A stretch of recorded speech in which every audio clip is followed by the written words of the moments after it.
soya lobby Kalunga azaki tokote à l'époque azaki kitokote mutu nyonso na kala mutu kitoko azalati desiko bango nde bakomo confirmer biso ke poto eza cimetière ba artiste omoni bedi oza sune loko ya kosala to comme ko s'inspirer kana banzoto abato sukonga na okumisaka nzambe po mona anso na landike lo na ngai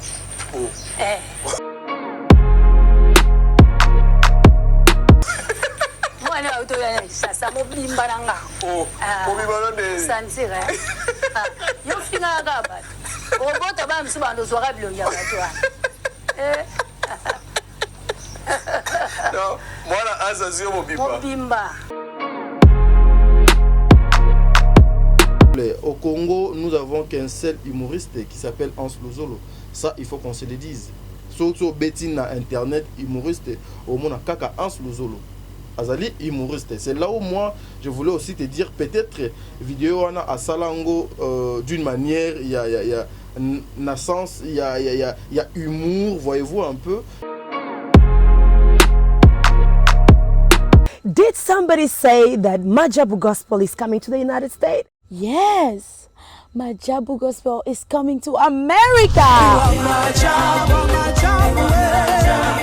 Pour la toute première fois, Majabu Gospel aux États-Unis d'Amérique. On the 16th of January, it is happening in Portland, Maine.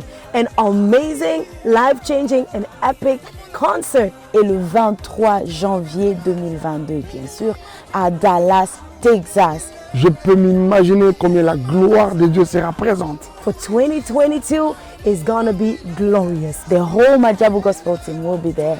And we cannot wait to share this moment with you. Retenez ça très bien. Le 16 janvier 2022, nous sommes à Portland, Maine. Et le 23 janvier 2022, à Dallas, Texas. Invite a friend, save these 2 dates, because you don't want to miss it. And I hope to see you there. Soyez bénis.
Bandeko Balandia, Sarato la télévision, Bandeko Balandia, Top Media Télévision, bienvenue dans votre émission Le Code de bonne conduite. Le Code de bonne conduite, Yangoyo et Bandi, Makambu, Eza tellement ébélé, elle, Europe, puis elle, Afrique. Le lot de ça, les labino analyse sur les choses, ça vraiment pas si entre notre maman Kalunga et puis le président Hans Lozolo, ficelle oyo ezoko tira aimé oyo ezali ponanine et pourquoi est-ce que ezali vraiment important femmes mariées, des hommes mariés comme ça luka toujours ko régler makamna bango na internet na etando ekebisi kaboni makambo ezali ebele et ce qui me choque c'est que ezo salanga pasi là nous apprenons que il paraît qu'on a même inclus Ndeko Mwana Nabiso Azali Naye, elle est encore mineure, Mwana Moukié, innocente. Koko Tsaye Namakambo Oyo, alors des fois ça fait trop mal. Voilà, je suis avec celle qu'on appelle Sarato là, l'influenceuse, maman Wikipédia, maman Motona Succès, Yalinga Bongo, Azo Sourire, voilà. Tozana et l'autre tout ça la analyse ensemble. Un grand merci à maman Bijoun Ketani, maman, merci pour la confiance. Un grand merci à maman Zozo, la femme de papa Noël Vakalanzinga, maman Deborah Lubanda Kilo Amera Calgary. bino ba union so boko zoli baku ya kolanda biso Fifi Wech la star depuis quelque part. Yvette Mbangu ya ba Yvette, tout doucement nous allons te comment Yvette Mbangu, merci beaucoup Bisike Zwami Bino depuis quelque part Nzambe abatela yo avec toute ta grande famille. Maman Yvette Mbangu Sarato la déjà dans la plateau bon de livre ce qui to lo langage moko to lu ka moyen to pesa na musara maloba. Voilà, merci, c'est comme ça qu'elle disait que je disais, j'allais dire merci bon de livre on a musala malamu, merci mon réalisateur parce que tu es toujours présent. Nabanaki koloba fongola bongo to lu comme to pesa Sarato la maloba to pesa embote parce que tu as déjà 12 heures to lu comme to banda émission oyo na ndenge esengeli par rapport à makambo bazo kolinga tola ngalapa mbote na yo mbote na bande ko nyos tu bozolanda biso de partout ba vrai na nganya so na possible mbote président bébé maman Nathalie bambote na Debo Bouchab Fatou Bukanti Makiala Kumba Daka to na début semaine natanga bango ata esala bien.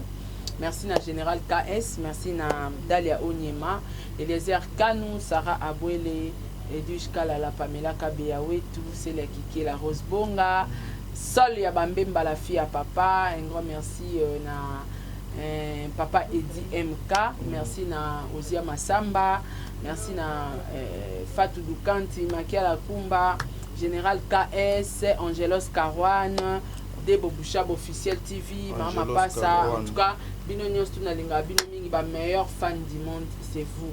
Ba fan moro bazar averti, respectué, instruit, en tout cas, bazar en Europe mais comportement c'est genre de comportement. Na été so boza ba mindele en soi et makila de éviter en tout cas. Je vous félicite. Merci Natata pour FAPK to ma grande sœur chérie. Merci na ba parents nyonso o ba pensara rotang saba na bango les aki rentré scolaire na bata ba programme à Libanda parce que ya Congo non classe ezongite ezonga semaine prochaine. Alors félicitations na ba parents nyonso o batang saba na bango ba na souci wana parce que ça moko ya héritage o esengi to tikela ba na biso Nzambe na kelasi na bongo. Alors merci pe na ba sponsor nanga Majabu Gospel, Azir, Fondation Saratola, J Magique Adassa et puis Gamma Molato. Merci na bon délivre P derrière la caméra pour une image qui toko lelo penana. Ok. Merci na papa Diego Milito pour ton assistance dans l'émission na biso lelo. Papa Diego, je vous salue. Merci na Batunias. Voilà, moi j'en profite pour dire un grand merci à maman Nathalie, Nana Moussibou, président bébé. Mais il y a une maman que je devrais ajouter sur la liste. Maman Zozo, la femme de Papa Noé Mafakala. Là déjà, Wana, Azalaka, hymne national. Les hommes, maman Bijou, maman Zozo, maman Déborah. Lubanda. Bawana, Papa Noé, Bazali, Batu Oyo. Non, c'est-à-dire Baza Batu Oyo. Na habité na ko comparer bango na nini ou bien na nani na Ketani. Maman Bijou Ketani. Wana comme on a maman sociale, une maman quand ce que lobby i, c'est-à-dire i na yona etikali. Bongo oyo esko kangati lelo. Na esko kambongo te, Blandine Tatala atindela ngambongo te. Ça je te réponds face à la caméra. Je suis comme ça, j'ai toujours été sincère. Moi-même si on me donne 5 francs. Montage. Dieu m'a-t-on parlé, ne coupez pas, bah réalisateur, bah monteur, même si on me donnait 500 francs, ce que c'est destiné pour Sarato là, je vais te donner le 500 francs. Fais-moi confiance, c'est comme ça que j'ai toujours été. Ma main, les alana makilate, yangona lubaka, il y a aucune personne. Non, s'il vous plaît. Yo Makamususu, Diana Tiki n'a eu pas décision na vie. Oui, tous déjà ma décision ensemble. Si quand on va que ma bonne angeza makilate au au rappelenga elo mobwe. Kutu ezaba les abonnés nobles ya Sarato la neba banaki commenter que bozo linga ko bano finga tadi mais est-ce que bino na tadi bokokani? Voilà, donc on peut pas la différence. On peut pas me reprocher na ba bêtise dans des choses inutiles parce que dès le jour Jésus-Christ a koya to kozala ka ndenge mon côté. Je fais 5 ans, 6 ans na primaire, 6 ans na humanité et na yeko sala 6 ans na université. C'est différent. Donc ce qui veut dire que non. Il y a la différence, tata. Battant en agnon, vraiment, je peux. Il y a la différence. Et donc ici, voilà, elle s'appelait maman Makiala Kumba. Aza paye parmi les abonnés nobles. Sincèrement, cette maman Makia la Kumba, Sarah, toutes mes émissions. Ayaka. Et vraiment, maman, aujourd'hui, je devrais quand même vous dire merci. Donc c'est ça, le respect, la considération et l'équipe Mbongo. La tola, namoni, semaine ya sika moi sika bien vêtu hein. De l'eau namoni relax, basket, moi cola, moi t-shirt, opéga gambela ou bien. Côté kuna bateka bilamba louvo. Mais est-ce que tala batu ba moni nengo bandi? Non. Batu ba moni. S'il vous plaît Sarah, na bandi Papa Diego. Yo mutolo bana nga makamba yo moni provocation. Papa Diego témoin na makambo o yo nanga tozo solola. Na provoquer oni na lobby na moni yango na moni gambela. Yango na tuneza louvo gambela ou bien pas de bino bo commenter. Nga na kota kalouvo te ndenge pe to yoki bande ko misusu wana. Ça yanga eza bwaka nzoto kasi. Bwaka nzoto. Na précisément babenga ngoni Koweït. Kota Koweït. Voilà, merci beaucoup mesdames et messieurs. C'est par ici que nous voulons commencer notre émission avec Sarah Tola. Ezali analyse. Na tuna ki peti. Ya nouvelle collection. Na tuna ki soli. Na Koweït siko. Na nenga Koweït. Gloire à Dieu. Voilà. Awa ndeto linga to banda analyse na biso avec Sarah Tola. Pour ça la analyse oyo. Aujourd'hui Sarah, nous voulons parler de Hans Lozolo et puis de Maman Kalunga. Vraiment. Les deux parents, les deux responsables. Commençons d'abord tout au début. Le départ nanu ya Bama Kambu oyo nyonso Sarah. Lorsque toi tu avais appris ça. Et lorsque nous apprenons aussi que c'est le président Hans Lozolo Moto Aloba, mais yé Moto a filmé, yé pe Moto donc a publié.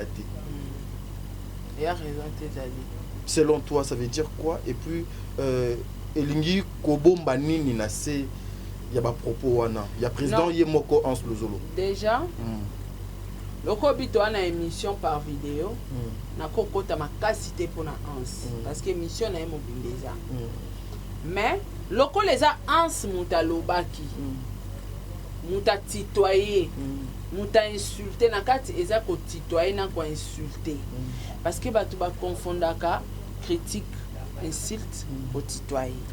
Ce que yé eza a titoyer Kalunga, a fingi les sous Kalunga. Est-ce que ça qui est important? Il y a aussi la vidéo moko pour na ofinga ser na yo. Ndeko na yo mwasi collecte des services na yo oaza ene na yo na âge ene na yo na musala et puis Dédé c'est une femme mariée. Est-ce que c'était important? À l'époque c'était peut-être important par rapport à ce qui s'est passé. Dans ce sujet il y a Ndeko Mike la duchesse. Peut-être c'était important à l'époque. Voilà pourquoi. Non, je ne pense pas que c'était important parce que Kalunga a faire partie na basi oyo bazana moi maximum ya respect na monde na bango ya ba artiste. Là aussi oui, il faut mentionner papa. Et alors ko la lelo et oso ba biba luka ba femme de valeur, ba femme ba na maximum à respect. La dignité, la personnalité. Ne confondez pas le respect, la dignité, hein, kozala kibo moto. Hein? Personnalité, n'a pas insulte, ah bah ba personnalité, respect, dignité. Mouto a un maximum à respect na personnalité. Na monde a média et puis so ba chronique a chinde ba lobaka. Au monde a que Sarah Tola est parmi na cause appelé Moutayambo. Vous comprenez?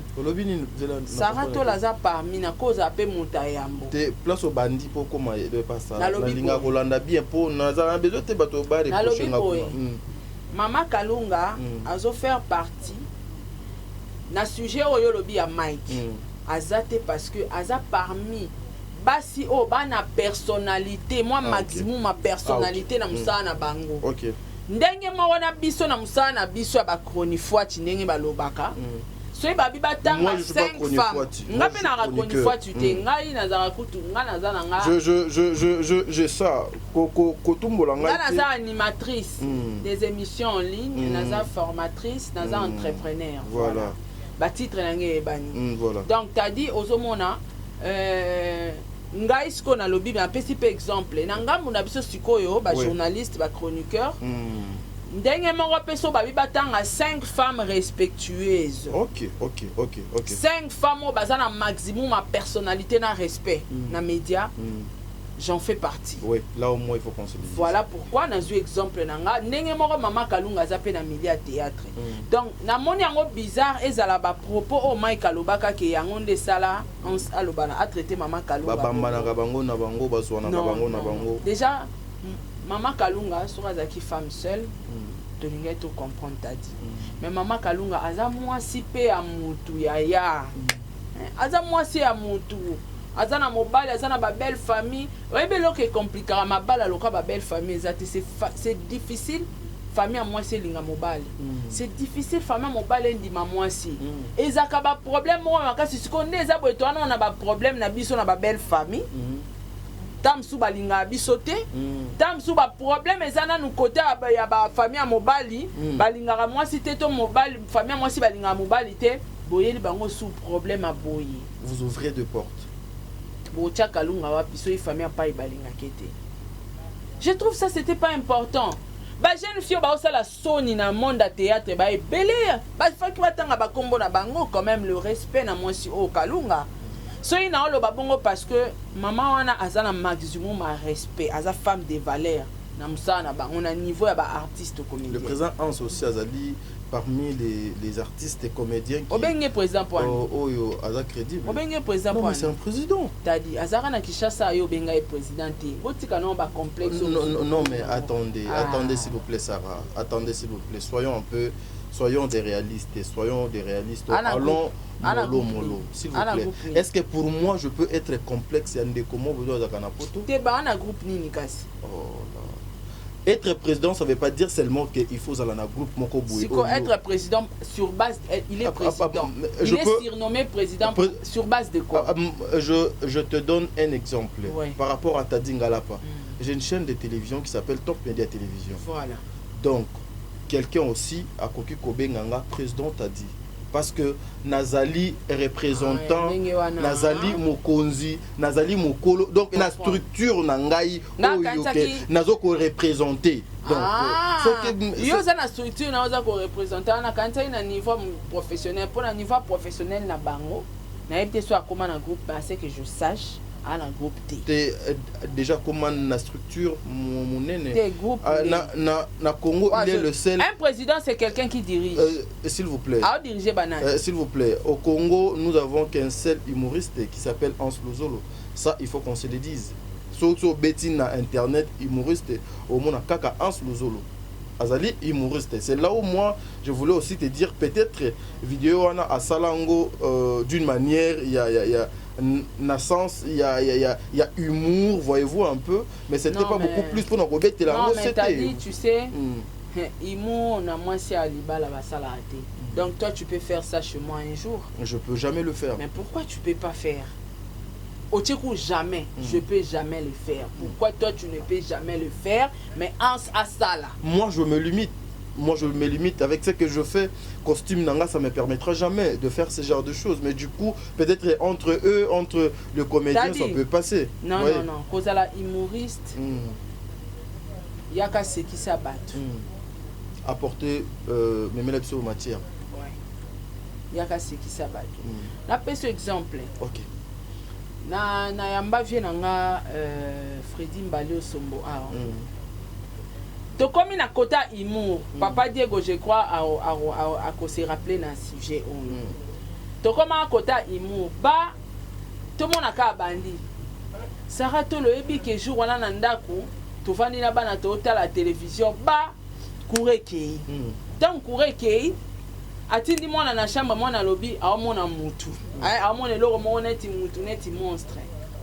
Yé pas bien. A kota na bongo te akile go benga bata quartier ba ya baboma monstre wana. Baba ke libanda ba bengi batu na quartier ba ye baboma monstre wana sko kureza akite ba opelisa ba torche ba luka epo ba bambe banzete. Ba courir ye tant courir ye ba tombola ka bata na sambe tu ba moni andi monsi. C'est qui est? on comprend que ça humour. Tala humour yango. Ah, Sarato là. Ko raison ka ba to tala boy. Tala longa ndimosi. Ah. Bala mo rapesi mbote. C'est l'humour. Mais wana ezaki humour. Na ebité. So ipezaki humour ya modèle wana. Omoni yaza mwana mbali kalunga mwasi. Toza na différence. Mobali akonzaka mais kalunga ba okonza e azana famille belle famille mo ezotalela e omoni neti je basale pa nani comme on na yandi mosi c'est entre eux les hommes bakoza ba master basolaka mais kalunga aza masa noté azana yana yo Freddy Mbalo sombo aza ya nani asaleki na ya petit na e dimanche aleki mais yo so sala blague na moto aza yaya na yo na âge. Et puis moi si abato libala loba peut-être que bobengana ke alora nga mutu mo nga sala buzz nanga ya buzo bandenge wana fo benga ngati ke sera to la meko sola na père Nicolo na sala lo mo elo mo boye père azwa ngona ninga faute mais bato bala la kabala mukabo au final moi c'est muteloni mabe la beauté d'une femme dépend de celui qui l'aime. Couleur pénagou et c'est discuté. Voilà. Mais attends, Zotiko continue avec tes belles idées, l'analyse n'a bien. Mais lorsque tu as parlé de papa peu au solina papa kelelo na lukamona sala moi et lo mo bien mutumo boy. Est-ce que c'est important une femme mariée ou bien un homme marié amiko tsaka na ba buzz oyo ekoki peut-être eko toucher na personnalité ou bien na vie na yé de couple. Est-ce que c'est important le buzz entre les femmes mariées et les hommes mariés? Non. Le buzz ils occupent une femme mariée, homme marié, mais ils ont la buzz, il faut toucher peut-être dans ma personnalité. Tu sais, moi et toi, peut-être on doit créer un buzz. Mais il y a un maximum de personnes où ils ont moi genre. Et après côté mususu ba moni na bango base kaka ezaba ba comprendre na bango que non ce sont ambiance na bango plateau ba musu ba kotisi yango na kati ya qui insensé penza ba ozo yango na bandenga fou. Voilà pourquoi on s'est décidé de stopper. Voilà. Vous comprenez? Donc et ça la base eza mabe tete dit base au cause à marier ou ne pas marier au cause ça la buzz mais et les ébatouti. Au cause qui ne peut au-delà so monique zo simba suna batute pourquoi changer peut formule pourquoi changer sa façon de faire des choses mais il y a en tout cas Isaki a quoi produire à ça qui m'a dit voilà kalunga za yaya respect na ya kubanga ke na sala base na yaya yaya vana sa ne base fona sa ni na benga des deux c'est une femme mariée mère des enfants c'est pas poli. J'en suis sûr, comme nous allons revenir sur ce sujet avec le président Hans Luzolo, je pense au Lukamouet, aux Ouattans, il y a qu'au développer en haut. Mais ici, je m'aimerais à ce que tu es sur Oyo et Pélis Pena Moto. Les alliés émission Oyo, confrère Nanga, Vincent Tulis et Salaki, na maman Kalunga, Oyo et Bimisi Makambu, Oyo Nyonso. Est-ce que c'était important et pas ya maman Kalunga? Il y a qu'à répondre à la question, il y a confrère Nanga, Vincent Tulizi, Kaka, Azwa exemple, il y a Moana, il y a Hans Luzolo. Mais na là avant to banda, avant yo Ozwa Maloba, to pesa nanu bandeko, ba mekana ko yo. Mais na olinga avant na chango, na répondre moi place au lobisu qui est important. C'était important. Tu sais quoi? Na uta loba dernièrement à la vie. Soko choqué mutu kolimbisa pardon kolimbisa ya kobosana ti OK mutakolo bano azoksinga awa sara pardon OK na pardonner no ibikati na ngati OK itikali na ele sara zoksanga awa yoka sko phrase na ibisa ko yango yi na lobaka boy bato nga na choka na ibike bazara na raison na maboko naza prête ya kosimilier kobuka bampete na nga pona luka bango na senga pa pardon parce que soko choquer mutu pardon au pardonner mais alimbisa raté voilà akobosana te toza banzambe te yango nga mona lobaka soki muta chokanga yaya teleki 5 ans no futi so mukono kuta na occasion na yo na loupé te yango occasion kalunga kuta na inango en pleine émission. Voilà ma kamna lobaka Pour achoquer Kalunga, moi c'est mon tout ma belle famille partout dans le monde bayoka. Azelongi mabe, pardon, ok. Azaro Zélani, occasion, après combien d'années? Une année passée. A loupé était. A loupé était. Asalika loka bosana kia. Bango asali neti bango ba bosana e. Ke a Kalunga limbisi metanga kutani une occasion. Ya on a lobaka bosaka batu mabete. Oto sala lelo. Bo sepela esko tsala. Na kombo mutu. Bozo ya koloba mamba lokuta. Surtout mutu nyonso to alinga te bakosa makambo. Bana mobali. Bozo ya na ba mensonge. Mais mukolo akozwa yo na maboko ya. Esenga ka passe en or. Moni passe en or yango. Face à face na gardien. Ya a loupé au. Messi siko. Tam susu ya Kalunga skweza ya émission. Bon so ya batu musu ye pe spiritualité. Musu peso ke ya kasho. Musu peso ke ye penda ya braquement boy. Moni ke muta a loupé muta ozate. Parce que pour ça batu ma betro. Mutu penda lo bagete azuksanga makasi. Bosala yango. Il faut faire très attention. Merci beaucoup Sarah. Suivons ça bandeko balandi. Biso awa to yakana biso juste tozo kana biso analyse bango mo herbozo yana mamuna bino. To sengite to luki yango te. Bino moko bozo pesa biso.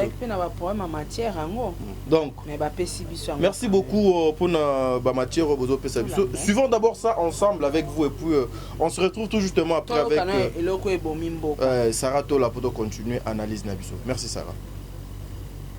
Soya lobi Kalunga zaki tokote à l'époque azaki kitoko te mutu nyonso na kala mutu kitoko azalati. Dès que bango nde ba komo confirmer biso ke poto eza cimetière ba artiste. Omoni, je dis oza sune loko ya osala to comme ko s'inspirer kana banzoto abato. Suko ngana okumisaka nzambe po mona ansona landike lo ngai. Mwana auto ya sasa mo bimba nanga.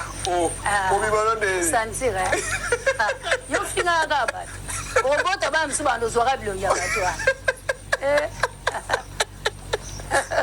Non, voilà, Azazio Mobimba. Voilà. Sarah, merci beaucoup. Je pense que Tobanaki Kota la Bongo et Lokowana, on dirait que pour na Zéla Sarah. Dans le passé, Bissonion Sotozaki qui est au côté. Et soit comme Maman Kalunga. Ouais. Quand elle parle comme ça, c'est avec son cœur. Son cœur. Dans le passé, Bissonion Sotozaki qui est au côté. T'as dit, Lokuta Mabe. Soto bika bango nyonso tu wana tozo ba photo na banga kala au mona bazai migugu. Le passé c'est toujours comme ça atanga mna vandi a so zi photo na ngape ya ba 5 ans passé au mona ka Sarah et kitoko ka ezobunda na mais c'est la différence kitoko ezobunda na yebite kitoko a pauvreté pe zalaka kitoko a pauvreté zalaka wana yo à l'époque ozomi mona une belle femme qui bourgeoisie pe alaka beauté penda bourgeoisie senti penda bras teinture vous comprenez donc mutu nyonso na passé azaka elongi migugu batutuna batambongo tout mono ke no lukaka photo ne mo akala olingete ngako to na check yanga ya 5 ans passé mais leader amufube est-ce que tala JB kala na pardon otala Vensode nkutu kolobati otala ve Kofi tala sko fali na choko azaka nango na mukeka loga tonga tala via fali lelo on dirait batu mi balé différent on dirait zaki falite c'est ça le passé d'un homme passé à mon toutou et à histoire OK kala na bango tu bazaki mabe Kalunga lobi mabe te deuxième fois lobi poto alobi poto ezali cimetière. Donc, à confirmer que poto est un cimetière, ou ekundaka ba artiste, ce qui inspiration ici, yango batika la kaka ko s'inspirer quand même. Est-ce que bien na kacha ya vidéo o eluki makamuto luka ba insulte. Première déjà insulte ezate. Deuxième yango alobi à confirmer poto est cimetière. Eza opinion na ye. Les insultes eza critique. Pour poto eza cimetière, il y a ba artiste. Soto tangi ba artiste musicien tout bakenda poto bisolo ici là ba vida soto suis ba ba comédien nyonso o bakenda poto masolo evida mais en sa vida te mais bazali ba star en sa vida te to ya na sujet na ye bombango merci beaucoup sote na développer ozokana mabe bombango ok oyeba bato basila na bato basila te o comprendre nini eza ke bato ba eso oyeba ke bato tout bakoma ke poto bakoma kota na bango na rythme ben sensé sans les savoir yo na biso bomba merci beaucoup merci na bombi ozo comprendre donc c'est vrai que poto les cimetière y a ba artistes nyos en général quand on dit tous les artistes en général tokuta ba comédien ba musicana ba tout tokuta bango na kati ok so to bito luka ba exemple déjà to komata na 5 musiciens bakundama abara na succès to tanga 5 artistes comédiens bakundama na Congo bara na succès même ba journaliste bakundama oui ezokunda vous avez raison ezokunda oui oso comprendre alobi mo ya incité donc na troisième point alobi bo continuer kaka ko finga bato ceux qui veulent continuer ko finga bato te wana po suka alobi mais afinga kanga elongi na ngai ezali mabe te abi autaka ko finga kasi alobi afinga kanga bon lingala sincèrement non poto bakisa ba phrase non c'est ce qu'il a dit afinga kanga elongi na nga eza mabe mais mwana na ye o ba uto ya na ye awa na Kinshasa so tali boy mobimba na ngai et puis bo continuer kaka ko finga ka bato bo continuer ko finga ka bato wana boko banda ko bota bana ba banda ko kana na bato wana bino bo finga ka tadi so zongi na le passé mukie tant toza okola bazalo bana ba mama ba o bana zemi na ba papa soki botika ko finga bana bato to mona ngo même na bandundu soko finga ndundu okobota ndundu soko finga koka okobota elakisi ke bafinga bana ya bato te bafinga donc muto nzamba keli yo fingelo ni mabe ya yo andeni muto nzamba keli tadi yo kela no mutu oyebi ne mission mo asala ina ba Mike Lokamba kalunga lobai ma sagesse mo bien soki nzamba alobaka mutu na mutu ye moka misalaka mais biso tutonga to sala makitoko chaque donc il pesa mutu pe na forme ya ye talande papier à mon popi est-ce que ça de moi basaka moi popi ba pesi forme ya kitoko mutu nda osala siko wana eza biso te batu to décidaka c'est la volonté de Dieu abisara oza matama minene sara ozala boye akozala boule akozala mukuse akozala mulai akozala mbinga wana bozo luka bo corriger nzambe ce n'est pas bien. OK. Leçon ezanini na kati ya sujet au poto luka mo vraiment to kabona. Et là otonga itoloba bon de livre azo sada. Poto ke na analyse bien na émission ekoya. Na luki penda insulte awa na suite. OK. Koloba ke botika bo continuer ko finga bana bato wana bota bana msuna banda ko bana bilongi na bino te c'est vrai ba finga bana te bana te batu oui ba finga bana te ba finga muto nzamba kelite to des fois muto te parce que biso tout oza incomplet voilà et à la place mususu tadi ngape na vanda abri fio nini o kitoko ngana na kote yo pe komela ko taneti nzamba keli tadi mobali moko boga beauté ozolinga zelezela ozolinga okende wapi tadi non ça émission s'il te plaît ozote obanga nini ozobanga nini na prêter serment allons-y tout ça analyse tokomi na suka olenga nga na olenga ni tokomi na suka bon de livre déjà tomboli 2 minutes tala kuna papier ba tomboli 2 minutes donc ndenge mo loka nzamba sala tadi mobali donc yo mobali kitoko binga intelligent mais tala des fois pesi tadi à son âge ana libandi et ça défaut pour nzamba ko sala okoka te tadi c'est impossible à kokisa yo omona batu mususu nzamba sali maele makasi mapesi pe défaut mutu mususu nzamba sali boga maele azana mote Vous comprenez? Nzamba ebi pourquoi ça la biso décalage, on a ebi pourquoi ça la butu na moi. OK. A ebi pourquoi ça la riche na pauvre, même dans la Bible, même na la période où Jésus-Christ a vécu, il y avait toujours de pauvres et des riches. Même dans l'histoire, na katia Bible. A ebi pourquoi ça la les hauts et les bas. OK. Donc toko ko kanate toko maba banzambe. Donc papa tiko tchanga bon. Non si ça idée na ngai. Nous comprendre. Donc batu basara nini bakokana ate. OK. Jamais ko finga moto nzamba keli. OK. Et na mafinga neti biso ba clash ele kala ngo aso finga ngapi na finga makasi bindo olela. Mais nga ezo kamsanga ke kalunga na nani ans basaraki na ba clash te, ba ki na prompte mais si bitima ko yo finga mwasi abatelo mabe, ce n'est pas bien.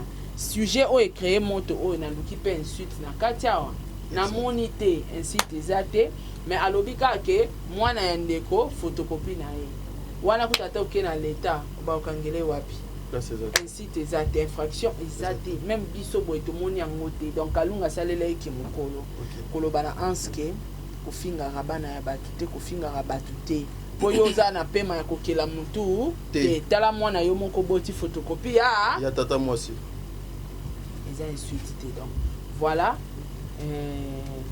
concept et émission na biso tout ça pendant au milieu du village tout le monde qui to bandi pa kalunga poto luka mabe uti wati ko ngana vidéo ya kalunga na moni même moi personnellement je pas na moni mabete na moni ba propos na mabete personnellement eza lokolanga lelo mutumo lobi mwana na mwana wana bot penado akokana nanga vraiment et surtout elinga kezala lisu passe so kezala ke kalunga azala ka mobali azoloba ke mwana wana baboti aza elongi na nga wana nde mwasi na mwasi atricha mama kalunga do papa kalunga abeta bindi nde esali ke azwa roquette ayebela obi mama wana ya kamoko siko voilà dadi omoni ke yo sa maele maboza malin so ngam na binise phrase wana mama beta nini non mais il faut qu'on masque yango s'il te plaît mama beta nini que non papa kalunga abeta bindi kuna